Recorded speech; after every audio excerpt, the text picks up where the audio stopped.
So here we are, everybody. This is both Voices with Vervaeke and a Theory of Knowing. This is a simultaneous thing we're doing here because we figure we have to move closer, at least in time, because we're collaborating so frequently and so deeply. And we wanted to just share with you both what we've both been up to, how our paths have been intersecting, and also a little bit about a project we've got coming down the road.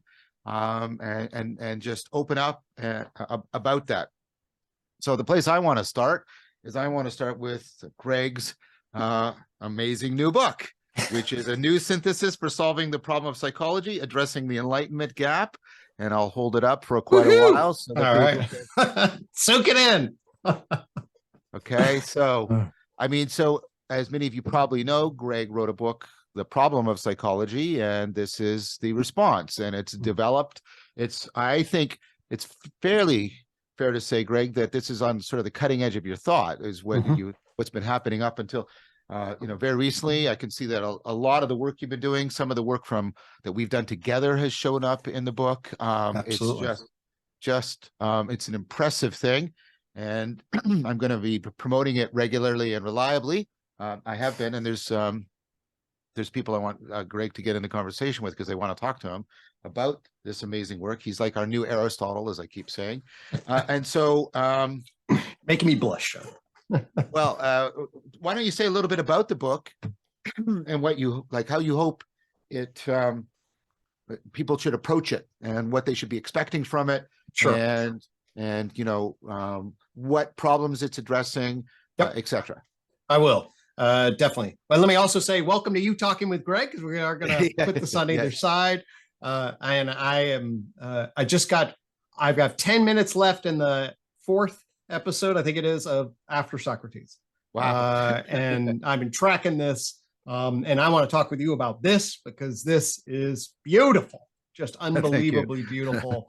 I am finding my way towards Socrates through you, John, and it's filling my soul. So, it's a beautiful thing. So I want to circle back in. I'm getting, and I know you've been involved in a bunch of other projects. I have queued up a conversation that you have with Jordan Peterson and a bunch of other things that you've got going on. So I want to make sure that we highlight before we get into the book why I'm super excited to be getting caught up with you and what might be coming down the line, friend. So it's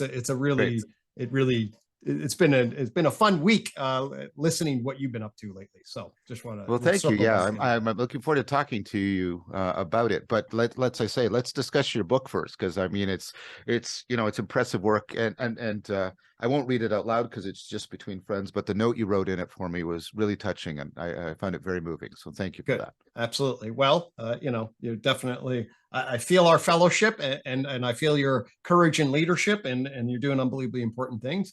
And the book itself grew as a function. I was definitely deep into the book, but our synergy sort of helped me round out the book, and certainly shows up in a number of different places. So, so if we want to talk a little bit about what the book basically is, it's my latest sort of academic argument for the field. Whoever cares about contending with these issues, I try to lay out what I think is a pretty clear argument. So the book's title, A New Synthesis for Solving the Problem of Psychology, Addressing the Enlightenment Gap. So we've talked about this some, but I'll just reiterate the problem of psychology. Please. Okay. Right. I cannot believe, I say this everywhere, I'll say it here. I can't believe how much attention like quantum gravity gets. Okay. Yes. Oh God, we need movies and, Stephen Hawking and holy. And we have an unbelievably important problem that I think is super well specified academically. So here's how I specify the problem of psychology. And that is, if we situate ourselves in natural science, there's a great, unbelievably powerful epistemological knowledge structure. We can get a pretty good grip on physics, being concerned with energy, matter, space, and time. That then goes into chemistry and astronomy. The ontology of those things is pretty clear. Geology is pretty clear ontologically. And then we jump into biology. Some good questions about how that happens, but biology is science of life. We got genes, we got cells, we got ecologies, we got organisms, multicellular organisms. We then climb up into neuroscience. Oh, okay, we're talking about neuroscience, cells and stuff like that. And then boom, Okay. Then boom, we hit the thing called psychology, behavioral science, cognitive science. No offense, but we run into this particular issue where all of a sudden our ontological grounding that the experts go, oh yeah, at least that's what we're talking about. Sure, we can debate whether a virus is alive, but nobody debates whether biology is the science of life or livingness is an interesting thing in the world that we can all be curious about. But psychology is not that way. Psychology doesn't have an ontology. Why not? That's the fundamental question. Understanding its history, understanding its confusion, and then being able to specify, actually, this is a great error. This is not just a feature of the nature of psychology and science. This is actually a misconstrual. We have a mistaken what it is that the science is about, what it is that we can be about, and how to put the pieces of the puzzle back together. So a new synthesis diagnoses the problem initially, then it introduces UTOK, a unified theory of knowledge, its core ideas, and then lays out basically this argument. And the summary can be said that our current discipline, my current psychology, is academically, you open up a little academic 101 book and it says psychology is a science of behavior and mental process. Okay. Well, the origin of that description is that science has access to behavior, and then we can measure behavior and study behavior, and then we infer mental process. And then we develop research programs of behavior that gave us data, and then we build models, research programs that build models of mental process. Okay. Which means that the field is a science because it applies the methods of behavioral science to its subject matter. Okay. And that's called methodological behaviorism. And that is the infrastructure. Now, the idea that something's a science simply because you apply the methods of science, hey, isn't that just science? What are you a science about? Okay. Yes. And that's and so then what this book does is it takes a science of behavior and mental process and then says, what is science, comma, behavior, comma, and mental processes? Right.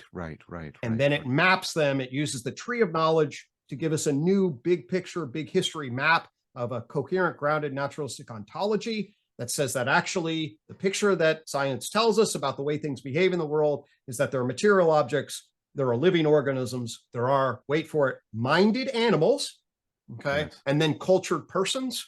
And we can carve nature at these joints, and we can elucidate these dimensions or planes of existence.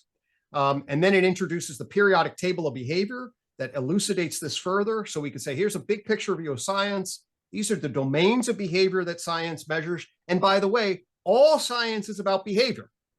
Physics is about the behavior of energy and matter in the universe. Chemistry is about the behavior of structure of matter. Astronomy, behavior of galaxies. Okay. So if everything's about behavior, then it's what kind of behavior are we interested in? And the unified theory grounded in the tree of knowledge system says, oh, there's a line between living organisms into minded animals. We can specify that with behavioral investment theory. And now, by the way, a recursive relevance realization framing, okay, that delineates the process by which neurocognitive structures allow agent-arena relations to carve paths of behavioral investment in the world, from the animal kingdom all the way up from ants to us, and create that structure. And then there's a joint point between minded animals and cultured persons, which I delineate, called justification systems theory. It's a framework for that. And this book then specifies with a map of mind, says that there are 3 different meanings referenced for mind. Mind 1, neurocognitive activity, both behaviorally between the animal and the environment, and then the neurocognitive activity within the nervous system. And then there's self-conscious, subjective conscious experience. That's the felt experience of being in the world, which is trapped within the perspectival knower from the inside out. And then finally, mind 3, a justifying self-conscious system that's, whether it's present in other animals or not, it's iffy. It's certainly well elaborated in us. This is Rene Descartes' reference to, I think, therefore I am, that kind of mind. Mind 1, 2, 3 are totally different reference, and we need a map of mental processes. So we can map science, we can map behavior, and we can map mental processes, and we can tie them together with a new system to give rise to a coherent, intelligible integration, something that I think somebody calls logos. It's very beautiful. And I mean, it goes a long way towards the, the reciprocal reconstruction between science and spirituality that will allow us to bridge them back together again. A long way. I mean, you've done more than most people I know who are working on this, because there's other people working on ontology, of course, and you make use of their work, right? You're a very good scholar as well, but in many ways you've done this, I think, the most intensively and extensively. So it's very systematic. It's very clear how we could have a scientific worldview that nevertheless could properly accommodate and home our quests for meaning, our quests for good personhood, our quest for well-being. And of course, we've done many shows developing those arguments too, and showing that, developing that.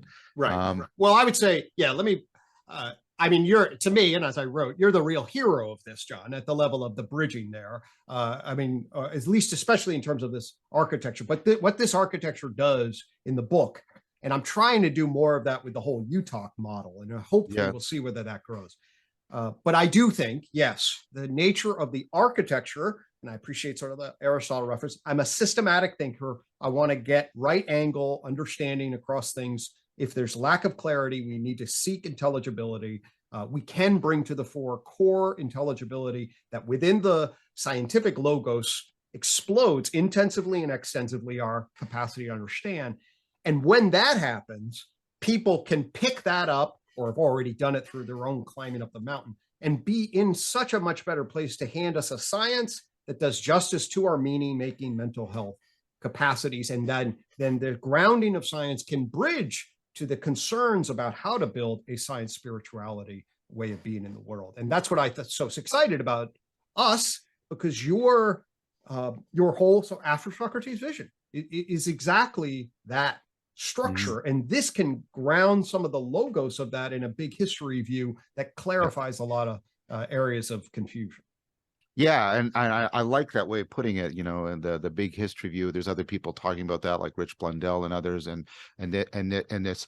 I mean, I've heard you use the phrase, this is a coherent descriptive metaphysics, and in that way, it's like the Aristotelian framework. It gives us an overarching way, right, of how we can place things and how we can place them in proper proportioned relationship to each other. I mean, there's just been a lot of work there done on this. So what's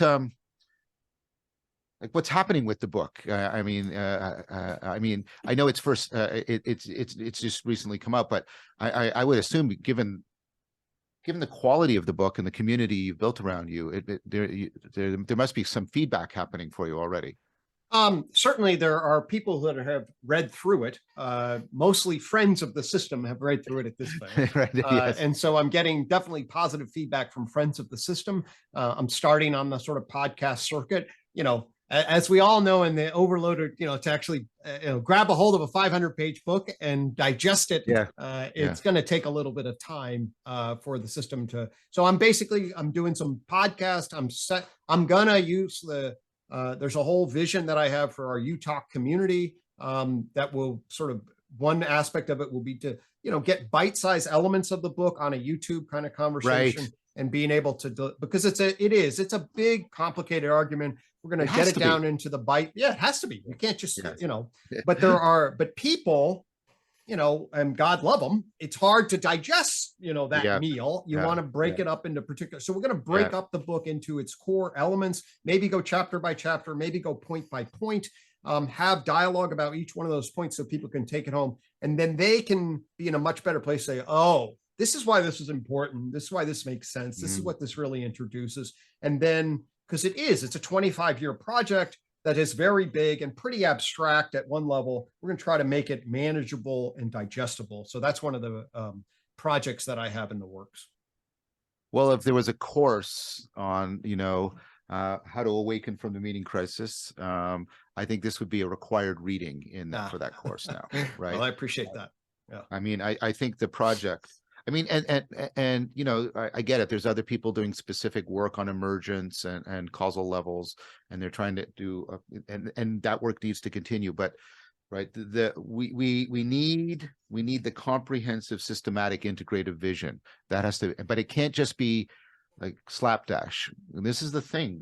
Gregg has done this very carefully, and you can see it in the work, and so and there's rigor in it, but there's also, it's not rigor in a, you know, a strangling sense. There's room within the project for areas that can be developed.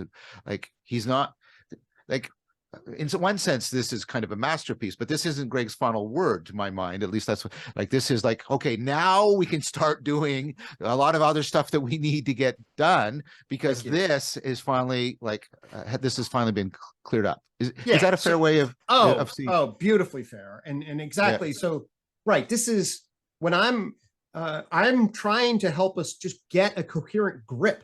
That's it. Yes. And we lack it. I want to get awareness that we lack a coherent grip, and that a coherent grip is feasible to get us just the basic outline of a paradigm of understanding that clarifies all the equivocating language we use around mind and behavior. And the work that's done into that is then say, once we get that, it affords us so much in relationship to, psychotherapy, but no, it affords us much in relationship to the science and spirituality intersection of this meaning crisis moment. If we get that right. And this is why our synergy feels so exciting. So that's really what it is. And I'll say in terms of, I try to, people who know me, it's like, okay, this whole UTOK thing has this weird garden, and, I forced you to do a whole thing on the coin. The garden and the coin don't show up in the book at all. So in terms of the nature of the real sort of the vision architecture of this kind of metaphorical bridging structure of the tree of life and the tree of knowledge, and bringing our human identities and merging science and collective wisdom with our subjective experience of being in the world. That's the future of UTOK. That's the real architecture of UTOK, and the way in which it would afford us a vertical and horizontal integration that creates a context that doesn't specify the dialogos, but gives us an arena for which we can come together and engage in dialectic dialogos kinds of structures, and clarify from deeply misguided stuff that comes off the Enlightenment Gap. This matter-mind, we fucked up the matter-mind relation horribly. Or at least analytic philosophy in science and physics and all of that, the way that they just couldn't grip the whole broke our grammar, and we need to put the grammar back together. And when we do, that's going to afford us a whole bunch of different wonderful opportunities to sort of rewrite the culture, which is absolutely something we need to be doing right now, given the disasters we're looking at. Yeah, that's beautifully well said. Beautifully well said. Is there anything else you'd like to say about your book? For those of you that are fans of John's, who's not a fan of John, right? Lots of people. Oh yeah. Well, I guess that's what happens, when you actually, get out there, huh, John? All of a sudden, there are people you're bumping into. But here's what I'll say: if people are interested in the intersection of us, we've been having a lot of conversations. One of the things that I find to be super exciting. And we've touched on it, but we haven't really, and it shows up in this book, is chapter 14, okay? And that is Mind to Be in the Relational World. That's the title of it, okay? So in terms of my map of mind, I basically say there's a pretty easy way to delineate the mental process. There's overt mental activity. That's what I call Mind 1B. You observe that. That's what they used to call behavior from a behavior's perspective. Then there's a neurocognitive structure. Okay, so we can then model, there's the easy problems of consciousness, if you want to use a Chalmers kind of frame. It's basically the neurocognitive functional structure. Subjective conscious experience of being, okay? And then this justificatory inside and out. So that's Mind 3. Well, then it gives rise to the idea that actually what we humans do, especially based on Tomasello's work and others, is the shared attention and intention space, okay? Which aligns with our capacity to, I'll track your eyes, I'll track your motion, and I'll create a model and sync up with that. And I would argue that creates an implicit intersubjective space, okay? So that, and think about us, we now know each other. I've got a model of John, you got a model of me, we have a friendship, and then we can really create a specific kind of almost third other relational world. That's called Mind to Be. It's this idea that our shared subjective space create a particular element. Now, how do we do that, and what does it mean? Well, in the unified theory world, I was building a model of the human relationship system, specifically the motivational emotional model called the influence matrix, the fourth little thing on the tree. And what it delineates is it's this idea that we're going to track our relational value and social influence and our self-other power, like self over other self, our connection with others, affiliation, hostility, our autonomy on self-other differences and positions, okay? And why is that really exciting to me? Well, what it says is, I didn't know it at the time, but what I was actually intuiting would be, what is the relevant relational architecture, okay, that is across context, but relatively invariant, and that will be, the process dimensions of self in relationship to other. What are the salient elements of a landscape that are going to be seen as relevant? It's changes in relational process, okay? And then what are people going to actually try to realize in a relational participatory dance? They're going to be realizing a particular structure of moving toward high relational value, low relational value, and tracking that. So what the influence matrix is essentially can be framed as the architecture of our recursive relevance realization in relation. And so I was then able to put your work, I said, all right, here's behavioral investment theory. It's got this weak neurocognitive functionalism. I can pull from John, who's anchored to predictive processing, and then gives us this beautiful model of metacognition.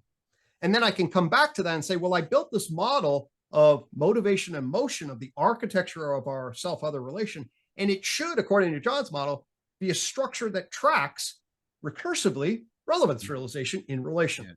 And that's what it, and I would argue that that's actually what it does. So that's a beautiful point in my estimation of synergy. And it brings your cognitive perceptual structure emphasis, brings it to my motivational emotional emphasis and puts it in relational world. So that's one of the chapters I'm very happy with. And me too. I really like that. Your work was unbelievably central, and it bridged behavioral investment theory into the influence matrix in a new way that afforded me a way of coherent integration that I didn't have before, basically that language. And so I deeply appreciate that. Yeah, that's amazing. That's great. Well, I mean, I think, I think people who are interested, especially in the cog sci part of my work, will like that. But I think people who are interested just in the general project of, can we create a worldview that can properly home our need for meaning and afford our cultivation for wisdom, I think Gregg has done some fantastic work on that. Just some fantastic work. The last thing I'll say that I will just encourage people to consider is that and I alluded to this before, but I really just want to echo this. I really want us to be looking out at the animal kingdom and seeing minded animals. Okay. So when we see living plants, we should see minded animals. What do we mean by mindedness? We mean an embodied, embedded, complex, adaptive, sensory motor looping system. Yes. Indeed, it's the whole system that 4E cognitive science basically is pointing to, rather than the information instantiated just within the nervous system. And indeed, the mindedness angle that I bring is unbelievably complementary to the 4E cognitive science view relative to traditional cognitive science. And I want to say to society, folks, think about this. Could you imagine if we lacked a vocabulary for living creatures? We just call them really complex stuff out there. Okay. That failing to differentiate life from matter to us would be amazing. I would argue failing to differentiate minded animals from living organisms is also amazing. So I really want to help us see that the way we screwed up the matter mind. Now, Aristotle was crystal clear on this. There's vegetative plants, and then there's sensory motor animals, and then there's rational humans. We got to remember and rediscover that dimension of existence that really science is mind blinded in many ways. We got to recover that. And I want to help people be like, God, you really are walking around blind. I've had a number of people that I've been walking with the woods with and helping them see, oh, that's a minded squirrel. Yeah, it's a minded squirrel. It's sensory motor, functional awareness, and responsivity. And it's moving very differently than the trees, right? You know, the trees have their own particular kind of input processing structure. They have their own biointelligence, if you want to use that term. But the squirrel is different. And we should be very clear about that. So one of the things we really, at a broad level, I hope to take home, doesn't have to do with academic stuff. It's like, wake up, folks. There's a minded dimension of existence we've been blind to. It's super important for part of our vocabulary. And actually, I think that so many things are opened up when you appreciate that grammar. Well said. Well said. Those are the things that I wanted to, kind of emphasize in relationship to the book. And everybody should know, for both audiences, Voices with Vervaeke and UTOKing with Gregg, we're going to do a series together, another one, and we're going to have probably multiple third or fourths in it as we do. It's going to be a dialogical series. If you've watched any of the cognitive science show, there'll be an argumentative core, but there'll be dialogue and oftentimes dialogos spinning around it. And it's on, I think we haven't totally settled on the title, but perhaps something like Transcendent Naturalism. We're trying to get an account of an ontology that robustly supports the human experience of transcendence and the disclosure of aspects of reality that are extraordinary, and that I'm trying to use a neutral term, well, without ever departing from a naturalistic framework, and thereby hopefully doing a little bit more bridge building between the scientific world and the world of human spirituality. So I'm looking forward to that. So that's something for everybody to look forward to. I'm looking forward to it a lot. There's a lot of different people that are doing this work, and we're going to try and have some of them on with us. And of course, we'll try and bring as many as we can, at least via citation and explanation into the overall process. Yeah, I'm really looking forward to it. It'd be an honor again to join with you in that kind of thing. And I really, I mean, you highlight this. The nuns out there, the current, structure of our thought in relationship to how we're going to cultivate meaning in life. In relation, I really believe that there's an opportunity and to join with many others, but to add our voices to what would be ways of being, what would be logical structures, what would be relational dynamic elements that would afford this capacity to engage and love life, enable that does afford that felt sense of transcendence that is very consistent with what we scientifically know, but really enables the kind of living that people are like, yes, that is what my core participatory knowledge seeking system can tell me is like, I am in right relation to the world in this regard. So I'm really looking forward to that. And then we also have, and Gregg has put this together. He's been very, very busy. We have a conference coming up soon. And so, Gregg, why don't you speak to that, because it's right in this theme as well. That's right. I'm looking forward to this. So put this, we've save the date, and hopefully by the end of January, we have a whole pattern in the next 6 to 8 weeks how this is going to unfold. But this is March 17th and March 18th. We have 45 people lined up to come and give talks and we are highlighting somebody special. Given the keynote is John. And we'll talk a little bit about, kind of what that would be. But ultimately, the title of the conference is Consilience, Unifying Knowledge and Orienting Toward a Wisdom Commons. And basically what we're trying to envision here is that there is this sort of a meta-theoretical architecture for people to come together and achieve a much more coherent vision of knowledge. Think you and me together, for example, of like, okay, hey, psychology, cognitive science may be able to put on a naturalistic framework that coheres and does justice to our experience and ways of being in the world. That's novel. And it affords a kind of consilience that hasn't been available before. So there's a logic that allows us to unify our knowledge, but unify our knowledge towards what? We want to orient, and I know that you're exploring. I'm looking forward to the next episode of Socrates here, because I know orienting is coming up on it.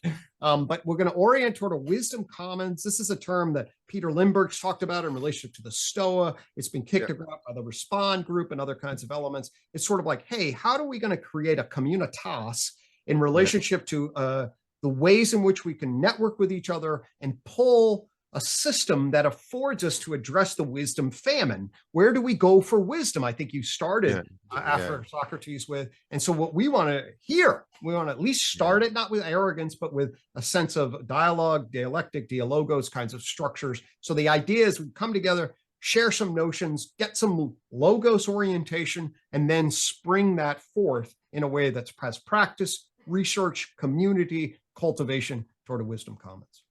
Yeah, and it's not going to just be academics. There's going to be people that are building these communities from the Respond network, building these ecologies and practices, trying to network together. And both Gregg and I have been involved with them.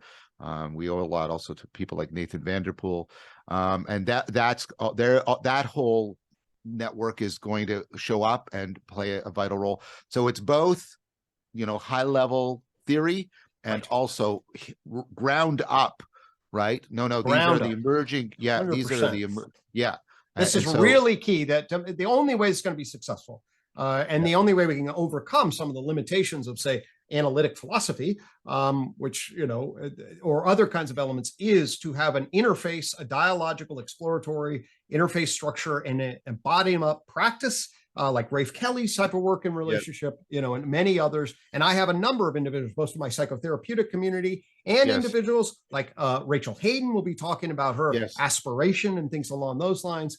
There's a lot of different elements that would be, hey, this is real. This is about finding philosophia and phronesis in embodied ways that that is relevant for our life across the various domains, and certainly not cloistered in an ivory tower academic, for sure. Right, and which makes it, I think, so exciting. I'm looking forward to it a lot. So, yes, and so now what I'd like to do, so those are some of the things that we have. As I said, I am finding my heart filled with Socrates as a function of this past week. I was like, I got to get caught up on After Socrates. So what I'd like, John, if you can, tell us a little bit about that project. Of course, there are 4 episodes out, and I know you've had some conversation with Guy Sensak, but let's hear let my audience know kind of about this project and how it came about and where it is. I think you've been either wrapped up or almost wrapping up on it, but what's its vision? And so we've got 19 of the 25 episodes. We're going to film the final 6. I think the 3rd weekend of February. In Canada, it's a long weekend, so we're going to do that. Well, the series came about, and some of you who are familiar with me with UTOK, the interest in the dialogical aspects of rationality and of meaning making and of sense making. So that has been growing. That was a response to criticism made of Awakening from the Meaning Crisis by Jonathan Pageau and Paul Vanderklay, that my model was very individualistic. And I took that criticism to heart, and I went, and I've been doing a lot of experimental participation and participant observation and all of that stuff. And doing Rafe Kelly's Return to the Source, and living to tell about it. Living to tell about it. Doing Iris Sternberger's, at least some of it. I couldn't attend all of it, but her Wisdom Project. I went to the Respond network. I won't go on about that. So that's been going on, and then developing, trying to reverse engineer practices from the Socratic, Platonic, Neoplatonic tradition. And I'm very clear that I'm not claiming these are accurate reproductions. The evidence is too underdetermined to do that. I make that very clear from the beginning of the series. You do? I can't be confident to do that. What I can do is try to do a reverse engineer that I think is at least faithful to what we have given to us, and also is faithful to what we're facing right now. So that's the nature of the project. How can we recover what was going on in the whole Socratic pathway that starts with Socrates and goes through a whole bunch of figures, and about accessing the dialogical, contemplative aspects of rationality and wisdom and meaning making, and not just accessing them theoretically, but, as I said, creating, reverse engineering, dialoguing into existence practices for realizing this. So it is not like the Awakening Crisis, Meaning from the Meaning Crisis, in being an extensive lecture series. There is a lecture series in After Socrates, but it's intensive. I'm not doing I'm following this one line. I'm following it through, and I will, in addition to the lectures, of course, build as an argument. There is a series of points to ponder, and that's me to encourage people to reflect and hopefully get into dialogue groups, and dialogue groups are forming. Peter Lindbergh has one at the Stoa being run by Robert Gray and Lizelle. I can't remember Lizelle von Wick, I believe. And that's being very well attended, but there's lots of these, and that's what I want. I want people to take this up in discussion and shared practice. And then in order to afford that, there's a whole pedagogy of practices. There's practices that are building on each other, and each one is it resonates with what's going on in the lecture and the points to ponder. And so you've got an ecology of practices building in line with the argument and in line with sort of the building of reflection and the building of dialogical community. The production values are significantly better than Awakening from Meaning Crisis. Not that the people there didn't do their very best; they did. I'll always be grateful to Alan Keon for the work he did. But sound, picture, animation, graphics, we really put everything we could into this so that people get the information they need. We play with the format. There's episodes 10A and B, and they're 10A and B because they have to be joined together, where myself and Christopher Mastropietro and Taylor Barrett and Guy Senstock, we take you through like the entire ecology up to that point and how you can onboard onto dialectic into dialogos. Dialectic is a practice. Dialogos is a process that takes on a life of its own and you find yourself within. And then we also switch the format. I get to sort of the culminating figures of the whole Socratic tradition. Eriugena, who argues that ontology is fundamentally dialectical in nature, not in the Hegelian sense, but in the Platonic sense. And Nicholas of Cusa, who takes learned ignorance to its epitome, which of course starts with the Socratic, my wisdom consists in that I know what I do not know, right? And then it switches to the series within the series, which is a mini series, which is an ongoing dialogical series between Christopher Mastropietro and I, and some of your people will know Chris because he's been on The Elusive Eye, right? And that's on Socrates and Kierkegaard, which is a way of exploring in depth the relationship between Socratic midwifery and Christian midwifery, and Kierkegaard wrestled with this. Kierkegaard, of course, considered himself a follower of Christ, but his teacher was Socrates. He wrote his PhD on it, the philosophical fragment. Whenever Socrates is always there, and so there'll be the series within the series. And then Guy will join us and we'll do a trialogue, and hopefully it'll get into trialogos of on Buber, of course, who represents kind of an epitome of the integration of Philosophia and dialogos. And then then we all come back, the four of us, and we have a couple of open discussion. Well, we're going to do one. Sorry, we're going to do one where we do dialectic onto dialogos about dialectic into dialogos. Okay. That's appropriately meta-modern. Yeah, well, part of the process has to be self-critical in the right way of critical, if it's going to be, self-organizingly critical. And so that's going to be, and then we're also going to discuss the emergence of all of these communities around, that I think they all belong to this family of how do we reliably seek, because we can't make, but how do we seek to be taken up into dialogos? And so you've got authentic relating and circling and dialectic into dialogos and all these things, and we're going to talk about this and what that means. And so that's the nature of the series, and it's directed, all of that is directed towards not only the welcomed criticisms that Jonathan and Paul gave, but also a comment that many people make after going through Awakening from the Meaning Crisis is, yes, but what do I do now? Right. And this is a deep attempt to answer that as comprehensively and as helpfully as I can. Well, it's a beautiful attempt from what I can tell so far. I mean that in a loving attempt, in a core sense. I was captured in the first episode by your naming of and the discussion of what After Socrates means. Can you share a little bit about that? I was really struck by that, and that that sat with me ever since. So I feel on the trail. So can you tell us a little bit about Well, that? I think it's really beautiful. yeah, I'm trying to play on the word, the phrase after Socrates and the many meanings it can have. I'm not equivocating. I'm calling them out and explicating them and invoking them in a coordinated manner. One, of course, is I'm after Socrates in the sense of we're trying to track Socrates. We're trying to find him. We're trying to catch up. There's a way in which he is elusive, and that the way he's elusive draws us into a quest for a way of life. And so that is like, that's part of what's going on. The other is we're looking at what came after Socrates. And you know, this is a Hegelian idea.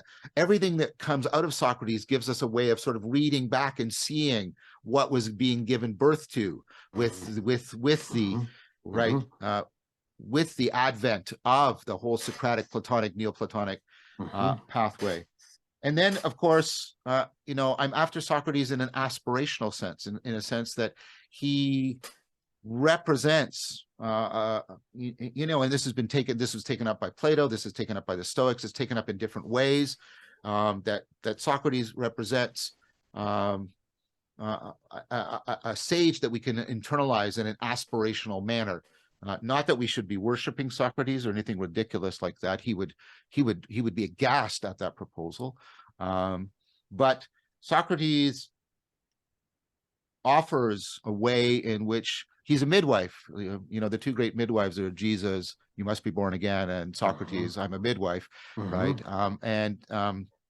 He offers to be a midwife. And well, we are properly, if we are understanding wisdom and rationality as we should, which is that they properly and necessarily contain an aspirational dimension, then that way of being after Socrates, the aspirational way, that way of knowing myself through Socrates in an aspirational manner, is also crucial to becoming wiser and to be leading a better life. And so I'm trying to invoke all of this and more with this, and I'm trying to like what I mentioned, like you can see Nicholas Cusa's learned ignorance and this profound, like it's this combination of argument and spiritual exercise dealing with the paradoxes as conceptuality reaches towards infinity, and how that gives you what he calls learned and learned ignorance, how that is the culmination of the Socratic project. There's a kind of self-knowing, and there's a kind of profound aporia, and yet it's opening you to the depths of reality. He thought of it as God, right? And then, but you can go back and say, but Socrates, right? And we know that Socrates isn't just sort of an arguer. He's capable of standing still for 48 hours in an absolute mindfulness trance as he wrestles with this kind of stuff. And of course, in the symposium, there's a deep contemplative aspect about ascending, right? All of this is after Socrates. Lovely. And one of the things that I was struck by, I really love the way you positioned his epistemic humility, and yet at the same time, his claims about being in the world, being willing to die for a way of being in the world, making a particular set of, well, the examined life, the way forward is X, and at the same time, I am wise because I know not what I know what I know not. These kinds of elements, I felt myself growing into that, because I think I had struggled some a little bit. I think I come with, hey, I want tree of knowledge. I want my Aristotelian coherence. I want to learn shit that's cumulative. And then this whole, wait a minute, in what way do we not know? And I love epistemic humility. I'm a scientist. I'm like, God, you know, at that level. So that's another thing that I've appreciated so far. It is really the feeling my way into that, the wrestling with that, the internalizing it, and the seeing of it as a reciprocally opening, dialectical kind of the learned ignorance thing. So that's been really also moving and meaningful for me. Yeah, I mean, after laying out how I'm after, and how I hope we can all be after Socrates, this isn't about me. I mean, and I try to make that really clear in the first episode. I feel in some important ways really inadequate to the task, but once we get that, I then lay out the problematic. How is it that Socrates doesn't know and yet knowledge is virtue, and yet he's the most virtuous, right? And yet there are things he claims to know, like the unexamined life is not worth living, and that dialogos is the best way for human beings to be. Like, how do we get that all sorted out and start to and again, not just abstractly. Of course, we have to get a theoretical answer to that problem, but the answer to that problem should put constraints on how we try to reverse engineer practices that can engage us and encourage us along the Socratic way. Totally. And the last thing I say, then this is pretty much where I am in relationship to this, is the way that you have guided me. I'll speak for myself as a student of this production. The way you've guided me into the dialectic, dialogos, and shining the light on the core of participatory knowledge, yes, has just been, I mean, it's just been really special. And so just for people to know, okay, our educational system, everyone already knows this that knows you, but I just need to say, our educational system doubles down on propositional knowledge, as the primary knowledge. And what we're revealing, 2,500 years ago, that there's an unspoken kind of knowledge, something found in the dialectic, something found in apprenticeship, something found in the way of being in the world that is unspoken. And it's fascinating that you're unspoken in a particular way. And you give hypotheses as to why it's unspoken. And then you unfold that. And I didn't know you were going in this direction, frankly. I did not know this was coming. So for me to know you pretty well and usually be able to, I know where John's going. And then it's like, oh, you're flipping the dialectic hidden into the core of participatory knowledge and then pulling up the identity structure of the agent arena relation as a foundational core, as what it is that we're actually trying to grow into. It's sort of like the way, in Taoism, it's just sort of like, and so anyway, I just thought that was elegant. I thought it was beautiful. It was a little bit surprising for me. I'm not normally surprised along those lines because I'm normally tracking. And I was like, just beautifully, pleasantly surprised. So I wanted you to know that I really found that. Well, thank you for saying that. I mean, that means a lot to me coming from you. I'm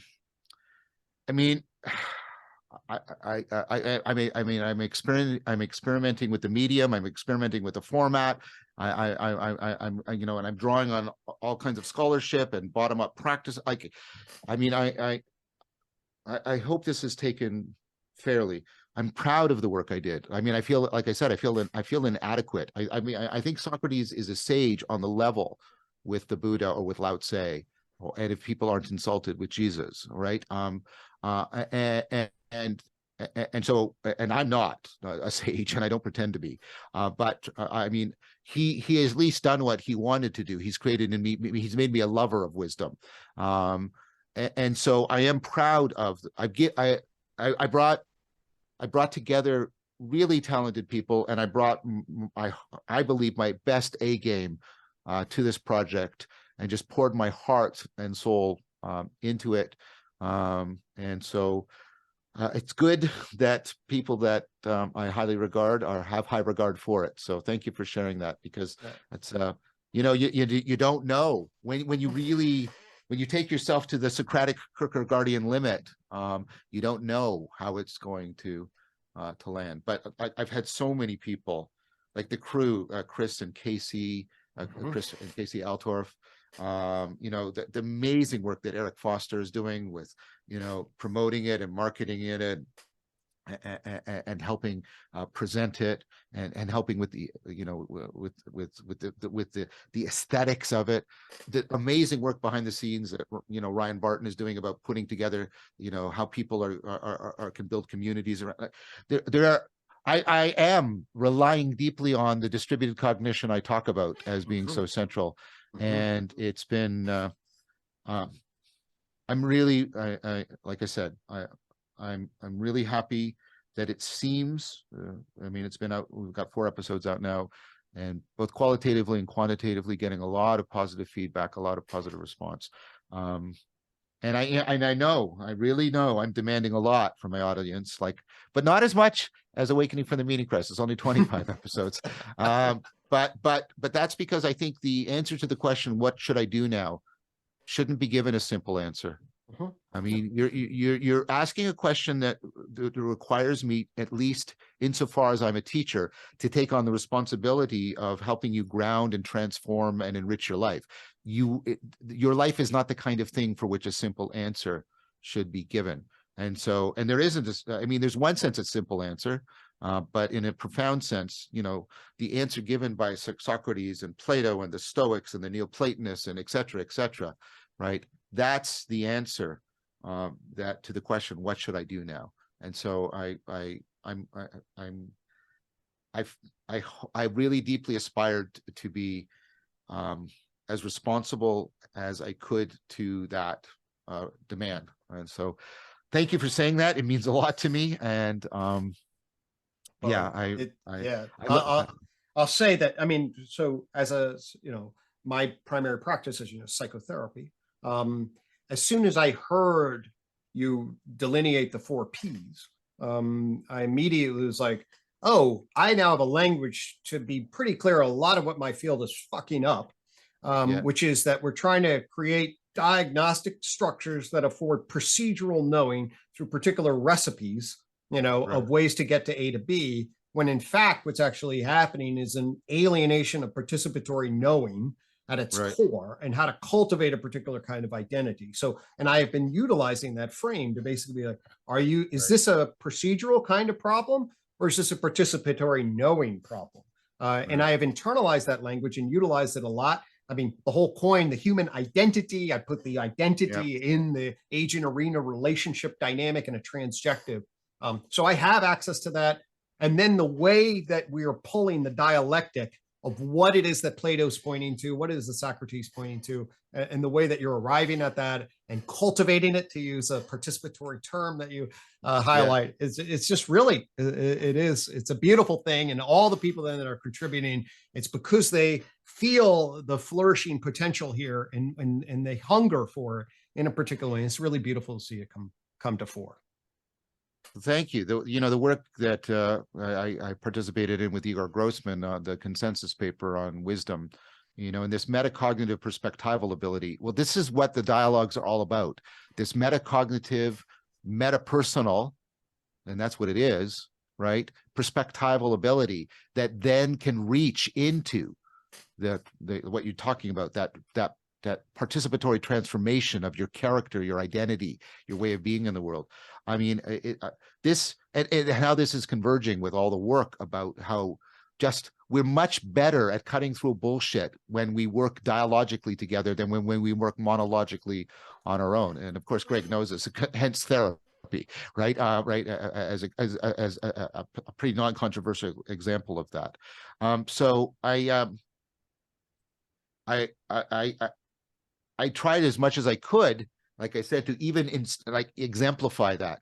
And you and I, and you and I and Chris, and you and I and Zach Stein, and you and I and Gary Hovhannissian, we've been really trying to and I hope you see, my friend, how all of that went into After Socrates too. How do I get this building? How do we share the building of an argument, right, that is nevertheless doing this dialogical thing around it that is epitomized in the Platonic dialogue? And so I wanted to take the opportunity to, thank you for all the work we've done together.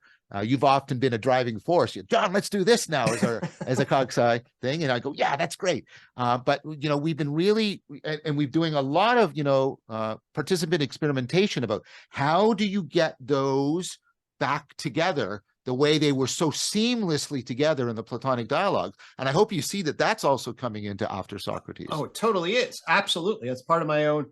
Yeah. And I like to feel a part of it. Absolutely. I felt a bit of a part of it. I remember, I think I wrote you when we had that opportunity to do Untangling the World Knot, right? And then I was like, oh, good. I get to hang out with John. John's great. And it's like, wait a minute. This is a totally new sort of academic kind of enterprise that you and I are starting. That's right. And this is unlike a paper. This is the Zoom, the format, the time. This is going to create a new way to thinking about problems and addressing problems in a particular type of way. And I woke up, that next morning going, oh my God, there's a real potential here.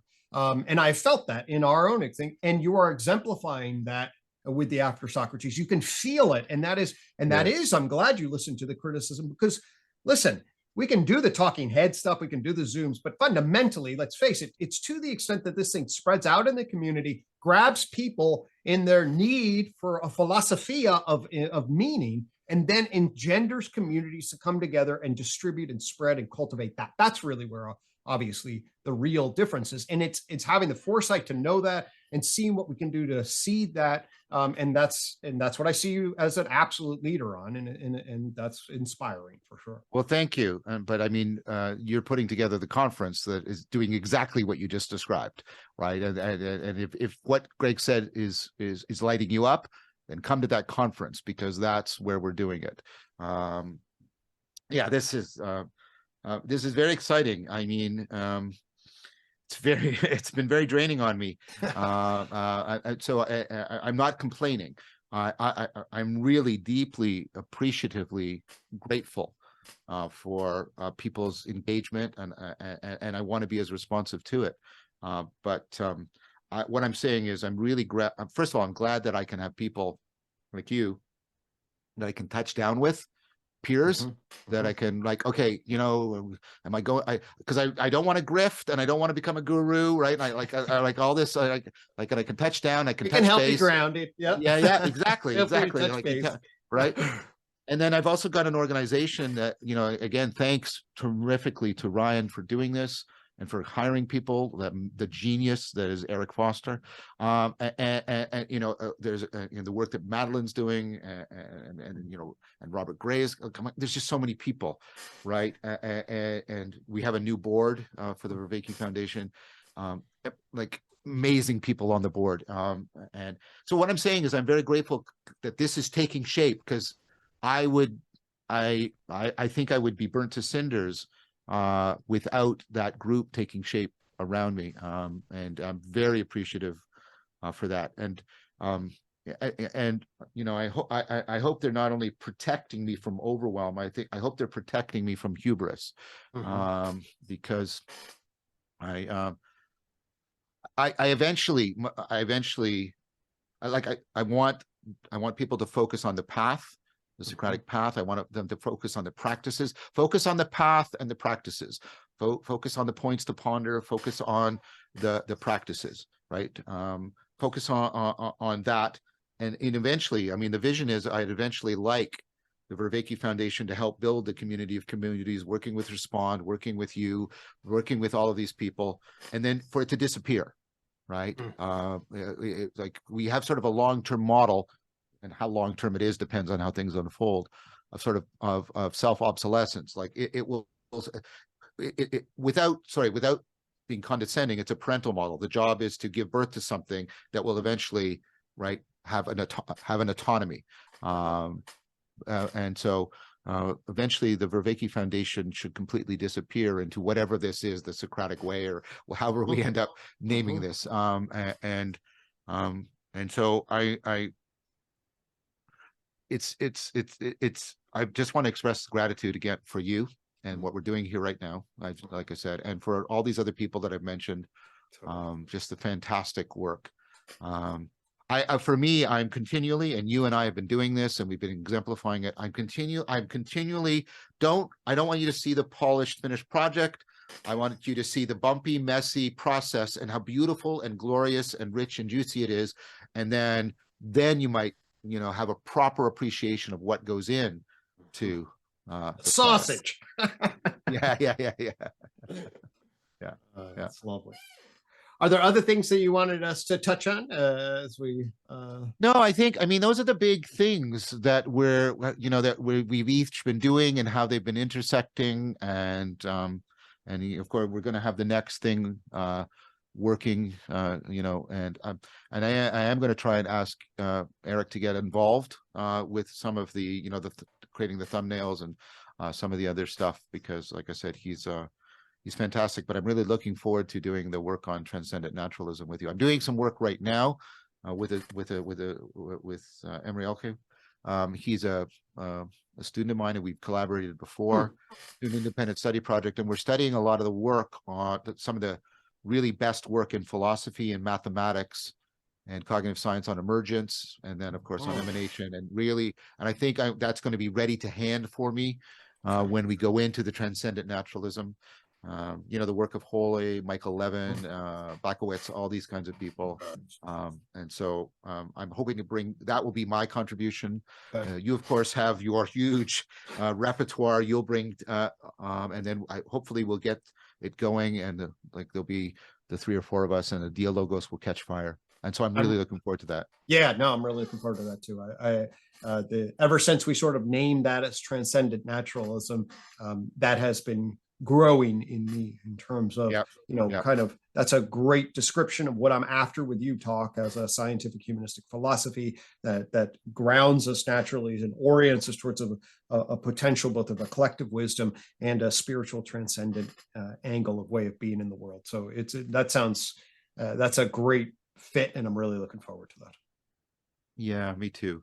Well, you'll see stuff that's going to go into the transcendent naturalism. Some of you may have seen the talk I gave at Ralston College. So Zevi Slavin, another great person, another beautiful, amazing person. So he was on my channel. Zevi and I. Yeah. So he did this, he put together this amazing project where we got a bunch of us and we simultaneously released while referring to each other on December 30th on Neoplatonism. And I put up my talk on Ralston on levels of intelligibility, levels of reality. That's going to go into the transcendent naturalism talk. That shows up also in After Socrates. Everything